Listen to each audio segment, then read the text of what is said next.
السلام عليكم ورحمة الله تعالى وبركاته. تلاميذ الأعزاء، نتمنى أنكم تكونوا بخير وعلى خير.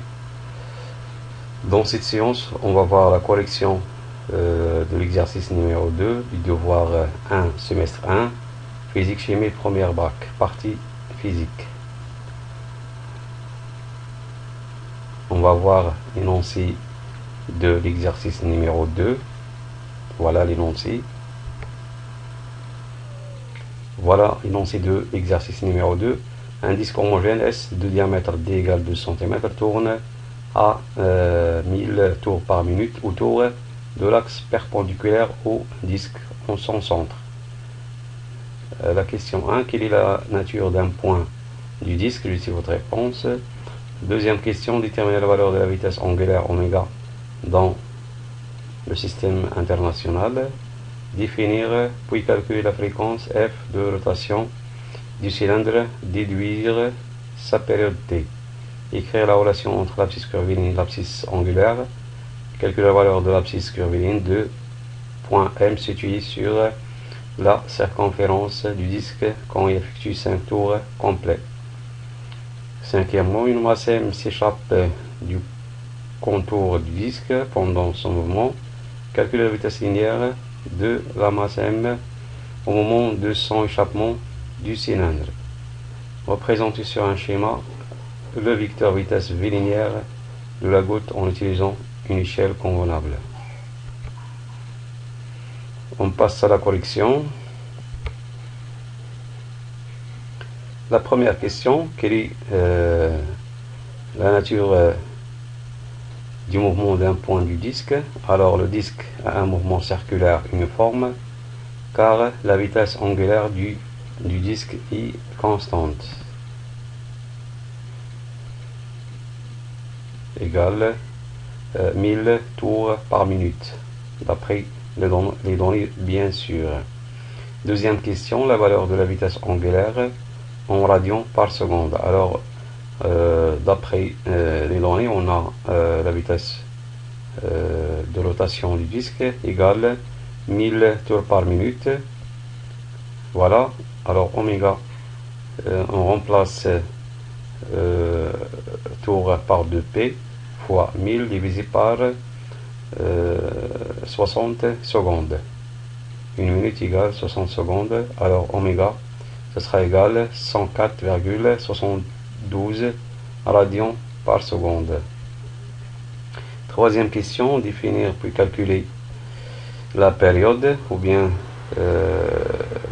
définir et pour calculer la fréquence. Alors la fréquence est le nombre de fois, c'est-à-dire le nombre de périodes qu'un phénomène périodique se reproduit par unité de temps, c'est-à-dire en secondes. Son symbole est la lettre F en minuscule, d'unité Hertz. La période est la durée nécessaire pour effectuer un tour. Voilà.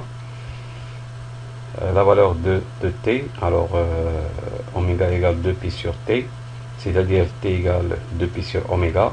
Alors on a l'expression de oméga d'après la question précédente. T égale 2pi sur 104,72. T égale 6 fois 10 moins 2 secondes, c'est-à-dire T égale 0,06 secondes. La valeur de f égale 1 sur t, c'est-à-dire f égale 1 sur 6 fois 10 moins 2. Application numérique, f égale 16,67 Hz. Quatrièmement, la relation entre l'abscisse curviligne et l'abscisse angulaire. Voilà la relation qui lie l'abscisse curviligne et l'abscisse angulaire. S est égal R fois θ. R c'est le rayon du disque, c'est-à-dire D divisé par 2.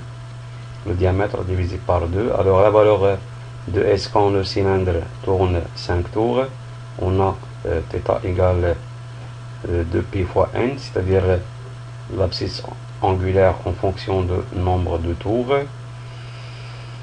c'est-à-dire si le disque fait un tour, c'est-à-dire n est égal à 1, alors θ égale 2p, avec n si le nombre de tours.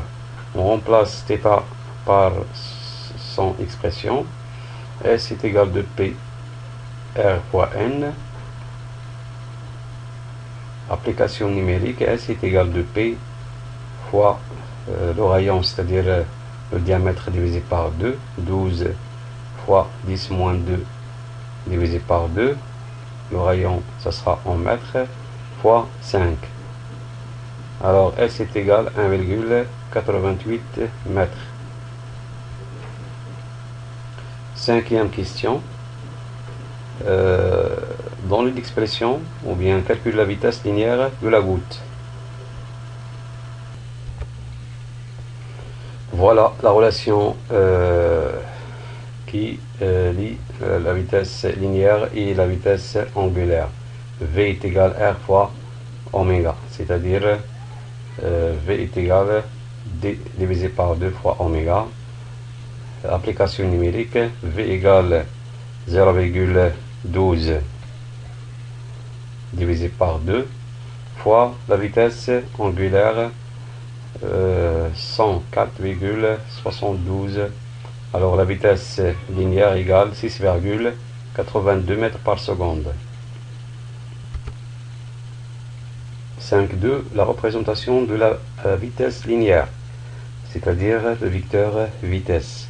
Alors le vecteur vitesse sont portés par la tangente au cercle au point M. Alors le vecteur vitesse en le sens du mouvement. Voilà, on considère 1 cm représente 3,41 mètres par seconde. Alors 6,82 mètres par seconde représenté par 2 cm. Voilà un vecteur de taille égale 6, ou bien 2 cm. Donc le point d'origine M dans le sens est dirigé vers, ou bien dans le sens du mouvement.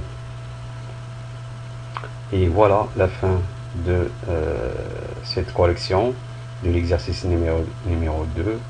Merci pour votre attention.